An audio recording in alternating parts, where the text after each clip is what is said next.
कांग्रेस और आम आदमी पार्टी का ये गठबंधन, दिल्ली में दोनों एक दूसरे को पानी पी पी करके गाली दे रहे हैं, पंजाब में आकर के लूटने के लिए और पंजाब को बर्बाद करने के लिए दोनों ने गठजोड़ कर दिया।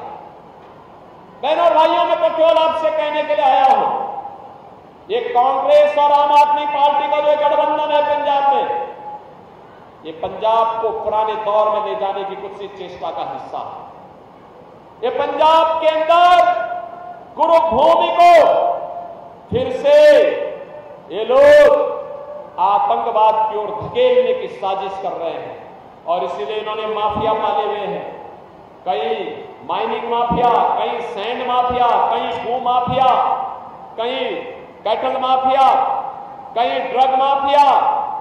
बहनों और भाइयों, 2017 के पहले जब उत्तर प्रदेश में दूसरी सरकारें थी, उत्तर प्रदेश में भी माफिया इसी प्रकार से हावी थी। 2017 में मुझे उत्तर प्रदेश का मुख्यमंत्री बनाया गया और मुख्यमंत्री बनाने के बाद मोदी जी ने कहा कि उत्तर प्रदेश में कैसे इसको आप ठीक करेंगे। बहुत बड़ी चुनौती है क्योंकि 25 करोड़ की आबादी का राज्य, वहां पर पहले सिखों के खिलाफ दंगा होता था सहारनपुर में, इसी प्रकार से जगह जगह दंगे होते थे, हर तीसरे दिन एक दंगा होता था। बहनों और भाइयों, 7 वर्ष में आपने देखा होगा, आज तो पंजाब के ढेर सारे ट्रांसपोर्टर यूपी होते हुए जाते होंगे। आज आप देखते होंगे यूपी में कोई वसूली नहीं होती उनसे, कोई लूटपाट नहीं होती उनसे, यूपी में दंगे समाप्त और माफिया भी यूपी की मिट्टी में मिल गए। अब यूपी में माफिया नहीं, अब यूपी में महोत्सव होता है।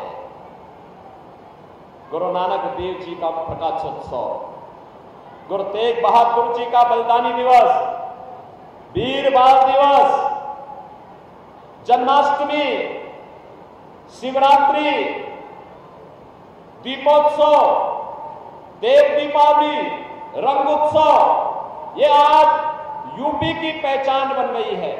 और बहनों और भाइयों, मैं इसीलिए आपसे कहने के लिए आया हूं, ये कांग्रेस और आम आदमी पार्टी का गठबंधन ये पंजाब को अराजकता की ओर ले जाने की साजिश का हिस्सा है। इसको पूरी तरह खारिज कराने के लिए ही आपसे अपील करने के लिए मैं आया हूं। मैं तो यहां पर सुभाष शर्मा जी को अपने बुलडोजर का चाबी देने के लिए आया हूं कि भाई पंजाब के अंदर जीत के जाइए, अगली सरकार बीजेपी की बनाइए और बीजेपी की सरकार पंजाब में बनाइए और जितने बुलडोजर चाहिए मैं यूपी से भेज देता हूं, हमारे पास उसकी विशेषज्ञता है। आप देखना, बीजेपी की सरकार बनते ही, बहनों और भाइयों, मैं आपको आश्वस्त करने के लिए आया हूं, बीजेपी की सरकार बनते ही अगले 48 घंटे के अंदर drug mafia, sand mafia, cattle mafia और भू माफिया की कमर तोड़ करके यहां के नौजवानों के भविष्य के साथ खिलवाड़ करने वालों की संपत्ति को जब्त करवा करके गरीबों के मकान वहां पर बनाने का काम भारतीय जनता पार्टी की सरकार करेगी।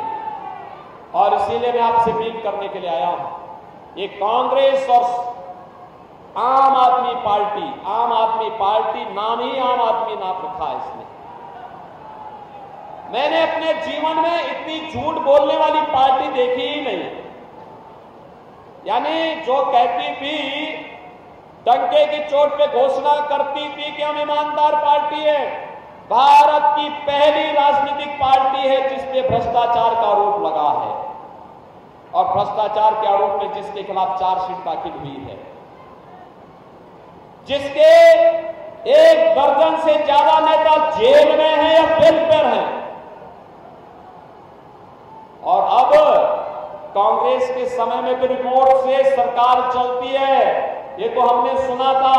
पंजाब के अंदर तो जेल से सरकार चल रही है, ये भी हम देख रहे हैं। ये पंजाब की भावनाओं के साथ खिलवाड़ है। बहनों और भाइयों, कांग्रेस और आम आदमी पार्टी का गठबंधन का मैनिफेस्टो क्या कहता है? कहता है सरकार में आएंगे तो सरकार में आने के बाद गरीबी हटाएंगे। कैसे गरीबी हटाएंगे? तो उन्होंने कहा कि सभी की संपत्ति का सर्वे करवाएंगे और सर्वे करा करके उनके फादर, ग्रैंडफादर, उनकी मदर, उनकी ग्रैंडमदर ने जो संपत्ति उनको दी है उस संपत्ति में से आधा हिस्सा विरासत टैक्स के रूप में लेकर के और फिर पाकिस्तान, अफगानिस्तान और बांग्लादेश और रोहिंग्या घुसपैठियों को बांट देंगे। बहनों और भाइयों, क्या आप अपनी संपत्ति में से इनको इस प्रकार से डकैती डालने की छूट देंगे? क्या इस प्रकार की डकैती डालने की छूट देगा क्या हमारा पंजाब? बहनों और भाइयों, ये विरासत टैक्स नहीं, ये औरंगजेब का जजिया कर है, जजिया कर। औरंगजेब मुगलों का सबसे क्रूर बादशाह हुआ था। कोई मुसलमान भी अपने पुत्र का नाम औरंगजेब नहीं रखता है, क्योंकि औरंगजेब ने पहले अपने भाई की हत्या की, फिर अपने बाप को जेल में बंद कर दिया था।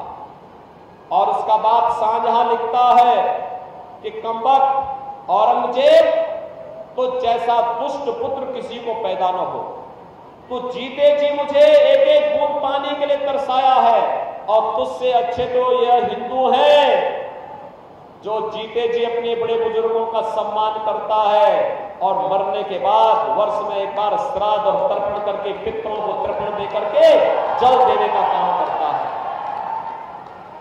औरंगजेब ने हिंदू और सिखों पर एक कर लगाया था, इसका नाम था जजिया कर।